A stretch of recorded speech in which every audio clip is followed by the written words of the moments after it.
Hello friends, welcome to my YouTube channel DMC maths. तो कैसे हैं आप लोग? उम्मीद करता हूँ बढ़िया होंगे।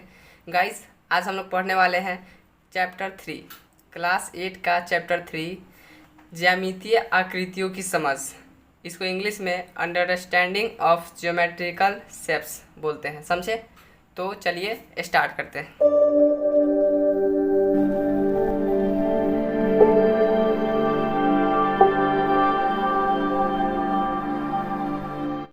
गाइस देखिए, इसमें पहला पॉइंट है बहुभुज, जिसको इंग्लिश में पॉलीगन बोलते हैं, समझे? तो देखिए, पॉलीगन होता क्या है? समझे? रेखाखंडों की सहायता से बनी सरल एवं बंद आकृतियाँ बहुभुज कहलाती है।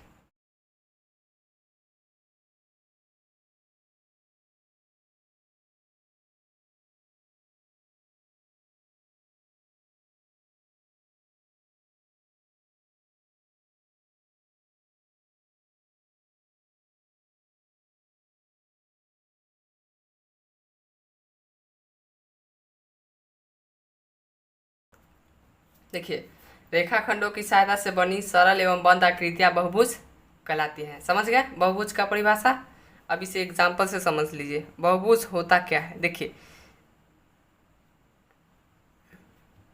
देखिए ये जो लाइन है, ये सब रेखाखंड है, समझे? तो रेखाखंड से बना हुआ सरल एवं बंद आकृति, देखिए ये सरल रेखा है, जो सीधा रहता है वह सरल रेखा कहलाता है, समझे? तो सरल रेखा से बनी सरल बंद आकृति बहुभुज कहलाती है, समझे?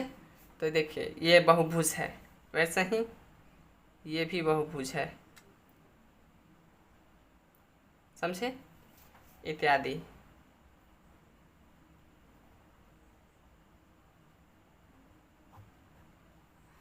समझ गए?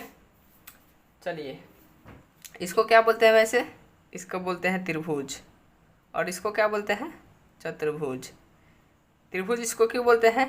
देखिए, ये इसमें 3 भुजा है ना, तो इसलिए इसे त्रिभुज बोलते हैं। और इसमें 4 भुजा है ना, तो इसलिए इसे चतुर्भुज बोलते हैं, समझे? चलिए, अब देखिए अगला पॉइंट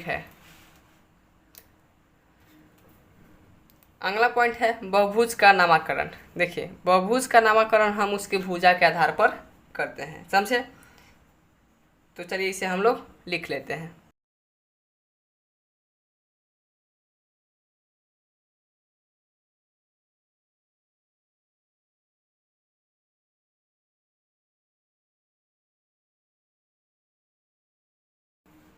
क्या है? बहुभुज का नामकरण हम उसकी भुजा के आधार पर करते हैं, समझे?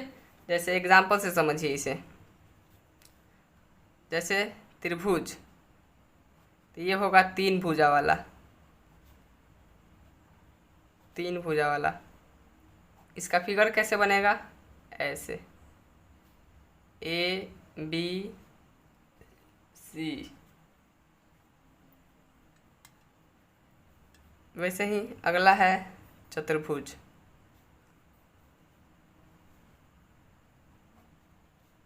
चार भुजा वाला। इसका फिगर कैसे बनेगा? ए बी सी सी और यहाँ पे होगा डी, समझे? वैसे ही अगला होगा पंचभुज। पंचभुज किसे कहेंगे?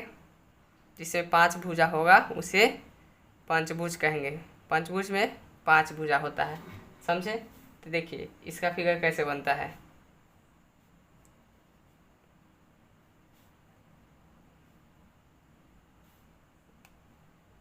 देखिए, ये पंचभुज हो गया, 1 2 3 4 5, समझे?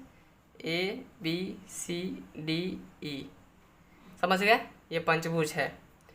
वैसे ही देखिए षटभुज, 6 भुजा वाला। षटभुज में कितने भुजा होते हैं? 6 भुजा, समझे? तो षटभुज का फिगर देखिए, यहाँ पे हम लोग बना देते हैं।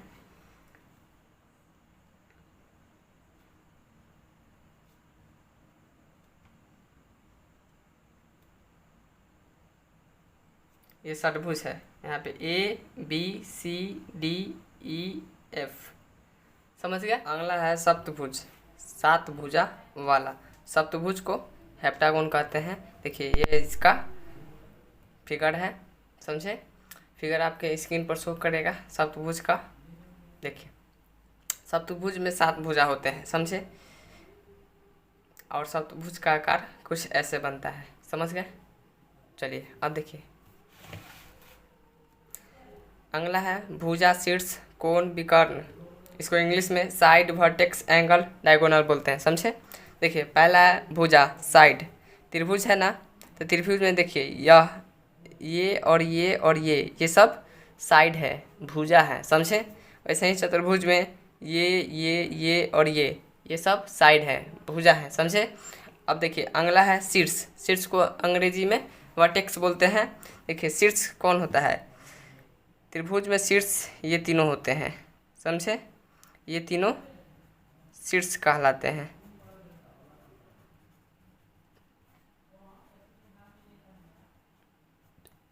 समझ गए। अब देखिए अगला है कोण, एंगल। जैसे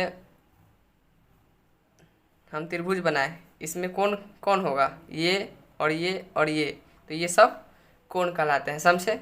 वैसे ही चतुर्भुज में देख लीजिए, चतुर्भुज में ये और ये और ये सब कोण कहलाते हैं, समझे।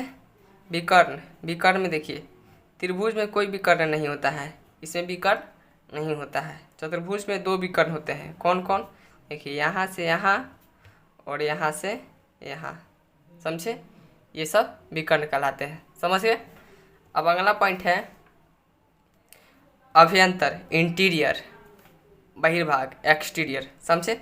देखिए इसमें अभ्यंतर, अंदर वाले पार्ट को अभ्यंतर कहते हैं, समझे। जो अंदर वाले भाग होते हैं उसको अभ्यंतर कहते हैं, और जो बाहर वाले भाग होते हैं ये सब बहिर्भाग कहलाते हैं, समझे। इसको इंग्लिश में एक्सटीरियर बोलते हैं। वैसे ही इसमें अभ्यंतर अंदर वाला पार्ट हो जाएगा, और बहिर्भाग बाहर वाला, बाहर वाले को बहिर्भाग कहते हैं, समझे। समझ गए। अगला है समबाहुभुज। देखिए समबाहुभुज किसे कहते हैं, जब किसी बहुभुज के सभी भुजा एवं सभी अंतःकोण समान माप के हो तो वह बहुभुज समबाहुभुज कहलाता है, समझे। नहीं समझे, देखिए चलिए इसे हम लिख लेते हैं।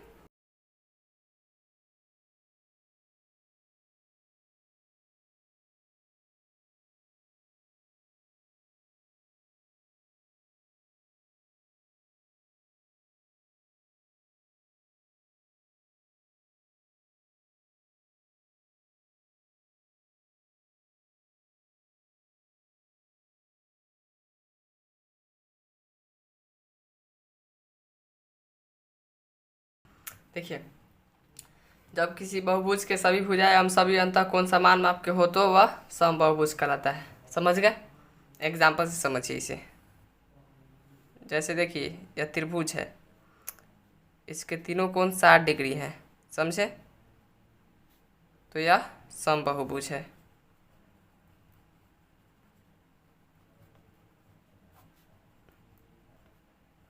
तो यह समबाहुभुज है, समझे। वैसे ही देखिए यह चतुर्भुज है, इसके तीनों कोण 90 है, चारों कोण 90 है, तो यह समबाहुभुज है, समझ गए। समबाहुभुज समझ गए। चलिए आगे चलते हैं। अंतःकोण,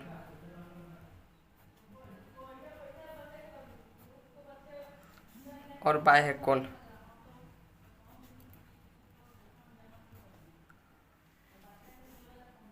देखिए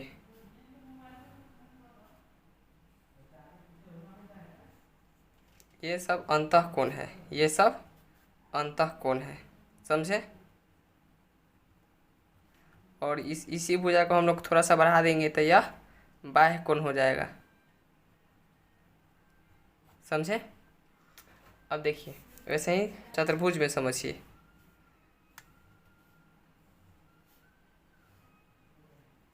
देखिए ये सब जितने जो अंतर वाले होते हैं ये सब अंतःकोण होते हैं, समझे। ये सब होते हैं अंतःकोण, और इसमें से किसी भुजा को हम बढ़ा देंगे तो यह हो जाएगा बाह्य कोण, समझ गए। अंतःकोण बाह्य कोण समझ गए।